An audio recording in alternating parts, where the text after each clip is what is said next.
Now at 4, a confession call. What the jury in the Delphi case heard the suspect, Richard Allen, tell his family over the phone.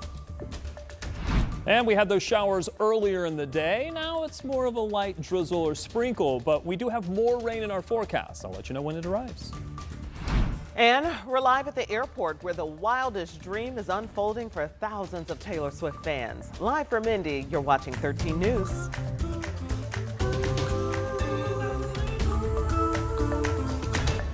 We start with a live look downtown Indy right now on a gloomy Halloween Thursday. We saw some heavy rain this morning, just some lingering sprinkles this afternoon though. Thanks for joining us here at 4 o'clock. I'm Dustin Grove. And I'm Felicia Lawrence. And that rain, it's heading out, but many of you may be asking if Halloween plans will be impacted.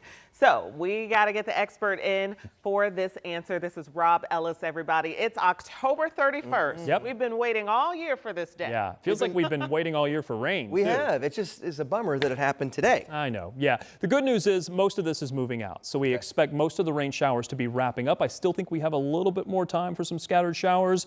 Then it's going to feel a little bit more like it should for November. So a bit of a cool down on the way. So we've got some changes underway. They're happening right now. This is the front that's moving through, and it's bringing us a good chance at some very light showers. Do want to show you that we do have more back behind this. They're not necessarily heavy showers, but there's a chance that we could see some very quick little downpours as these move through. I think it'll take some time for all of that to get out of here, but at some point, this entire system is going to move on by, and I think we'll see some clouds left over for the rest of the evening, and then we break into some clearing skies by tomorrow. So that should kind of tell you the pattern that we're headed into. Here's another map that'll tell you the pattern that we're headed into. We're getting rid of the 80-degree temperatures and the upper 70-degree temperatures that have been in place. We're at 64 right now, but this is what's moving our way. And that cooler air means that we're going to have much cooler temperatures as we look to the overnight tonight and then eventually into tomorrow. 64 currently. We expect those temperatures to cool down once we lose that heating of the day and those southwest winds become more west. The rest of the trick-or-treating forecast looks like we'll see more clouds than anything else. Okay, we hope so. Thank you so much, Rob. And here's your check of traffic. It looks like we still have that slowdown on I-65 South headed into the I-65 South headed into downtown, I should say. And it looks like westbound lanes of I-70 are looking like there's a traffic accident, a couple accidents causing a backup there as well. And headed eastbound from the airport, there's an accident as well out southwest of downtown. So we'll keep an eye on your check of traffic. You're watching 13 News at 4. Don't you move. And you can always stay ahead of the rain with the Live Doppler 13 weather app. It's a free download in your phone's app store. So once you get it, check out the interactive radar. It'll be useful for tracking the rain on Halloween. To the headlines now. Today in the Delphi murders trial, jurors heard Richard Allen's jailhouse phone calls to his family. Allen is charged in the deaths of Abby Williams and Libby German back in February of 2017. Senior investigative reporter Bob Siegel heard these recordings while they were played in the courtroom, and he explains what they revealed. The jury heard more powerful evidence against Richard Allen today. They heard Richard Allen confess to the murders of Abby Williams and Libby German in his own words. The state called Brian Harshman to testify as their 40th witness. He's a state police officer who has monitored all 700 of Richard Allen's jail phone calls since he's been arrested. He and the prosecutor narrowed down those calls to 7 to Allen's wife and mother that they want the jury to hear. And this morning, they played those recorded calls so jurors could hear Allen's own words. In one call, Richard Allen told his wife, "I did it. I killed Abby and Libby." Kathy responded, "No, you didn't." Richard said, "I did." "No, you didn't." "Yes, I did." Later, she says again, "No, you didn't. Why would you say that?" Richard said, "What if I did? I think I did." Kathy tells her husband, "They're screwing with you. They're messing with your mind." Richard says, "I think I did." "No, you didn't. Why would you say that?" And Richard said again, "Because I think I did." During the calls, he remained very calm and matter of fact. Harshman described his demeanor during the calls as calm, subdued, and solemn. And when prosecutor Nick McLeland asked Harshman if he recognized the voice of the bridge guy on the now famous Down the Hill video that Libby German captured on her cell phone just before the murders, Harshman said he did. He looked right at the defendant and said, It's the voice of Richard Allen. Now, the day started with a serious objection by the defense team, telling the judge the prosecutor is essentially cherry-picking phone calls that don't give the whole picture, giving the jury an impression of the confessions that's taken out of context. They asked the judge to require the prosecutor to play another phone call that happened on the same day as some of the confessions, in which Allen says he's innocent and is losing his mind. The judge denied that request. Coming up at 5, I'll tell you how the defense team defied the judge and tried to get in evidence that she said was out of bounds. In Delphi, I'm Bob Siegel, 13 News. All right, Bob, thanks. We'll see you again at 5. And every Monday through Friday at 10 o'clock, we have a complete breakdown of what happened in court that day in our Delphi debrief. So you can watch that on our WTHR Plus streaming app. It's a free download on Apple TV, Amazon Fire Stick, and Roku. On to more top news we're covering. 5 days after a devastating fire destroyed the Helping Veterans and Families building, the organization says they are committed to rebuilding and grateful for the help from the community. Marina Silva is learning how those impacted are doing and what's next.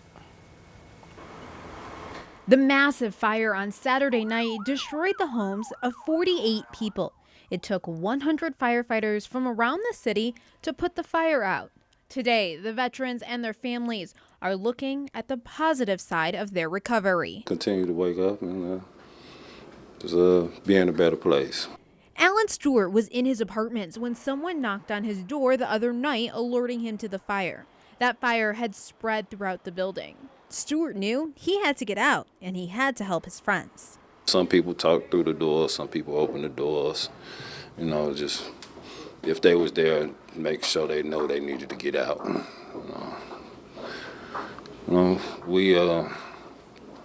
We got some people that ain't gonna answer doors. Alan and other veterans forced out of the fire now living at extended stay hotels across the city. The HVAF CEO says the veterans will be there for a while. Our staff are there daily providing supportive services, especially more intensive mental health services, given the traumatic event that everyone has been through. We're working to quickly move veterans into permanent housing when they're ready so they can be out on their own. All of this week, hundreds of Amazon packages have come in to HVAF. They have set up additional pantry hours for people that have been displaced from the fire. We want to show you some of what's been sent. You can see towels, jeans, tops, even toiletries, anything that somebody who lost everything in the fire might need. And the response has been incredible, both in terms of financial donations, but also stuff. Hildebrand says it'll take time, but they will rebuild. We have been around in this community for 31 years, serving the most vulnerable veterans. Manchester Apartments has been a big part of that, and it will be again in the future. Fire investigators have ruled the fire accidental, but they haven't pinpointed the exact cause. For Stewart and the other veterans, right now, they're staying positive and hoping for a better future. Reporting in Indianapolis, Marina Silva, 13 News. All right, Marina, and if you would like to donate, you can do it through WTHR Send the Love initiative. That's on our website. You can just go to WTHR.com. Help some folks out there. All right, Swifty Mania is officially upon us. So get ready, everybody. You better be ready. Man, more than 200,000 fans are expected to descend on Indianapolis this weekend, many of them arriving at the airport right now. And that's because the first night of the sold-out Eras Tour kicks off tomorrow at Lucas Oil Stadium. Our very own Swifty, Lauren Kostick, is live at the airport. She's been there all day with a look at some of the special welcomes that are underway right there. What you got for us, Lauren? Hey, Dustin and Felicia, I'll tell you, us Swifties were pretty easy to spot. We got our merch on already. We got our friendship bracelets, of course, and that is all thanks here to the Girl Scouts of Central Indiana. They set up this little welcome party here in the main plaza, greeting all the fans flying in for the 3 nights of sold-out shows. You can make, of course, your own bracelet, as you see here, with all these beads, or you can also trade some with other fans. There's also a photo opportunity, and we're told this setup is going to be here until Saturday. And let me tell you, these Girl Scouts, they are prepared. 1,200 of them made more than 3,000 bracelets for this weekend. And fans, they are grateful. Many traveling from all over the country to get here to Indianapolis, including Dallas, Atlanta, and Charlotte.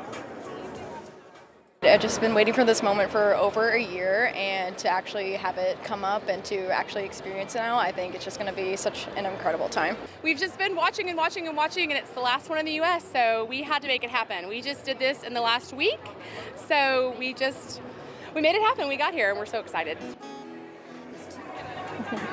And to make everyone feel enchanted, the airport is also showcasing several local female musicians throughout the weekend. Just earlier today, we listened to Jamie Nicole play some of Taylor Swift's biggest hits, creating the perfect love story for fans. And like I said, you can also get your photo taken here during a little photo shoot with Taylor. This is my photographer and I, Russ, and yes, he is becoming a Swiftie today, slowly but surely. And also, Dustin and Felicia, don't you worry. I have some friendship bracelets for you guys too. So I got to get back to work because I got to make plenty more for the newsroom here. Yeah. Oh my goodness. And then keep an eye out for Taylor's plane too. That's pretty cool. Yes. The private jet. Yeah. All right. Have lots of fun, Lauren. On to more news. A former worker hacked into Disney. The information he manipulated impacting countless customers. And Taiwan is essentially shut down as it's being pounded by Typhoon Kongray. We'll talk about that coming up. Hey, Rob. Hey, and we've actually got a good bit of rain today. That was nice news. Good way to end October, not necessarily for your Halloween, but after these showers move by, it's going to get much cooler, much more like November. I'll show you those temperatures coming up.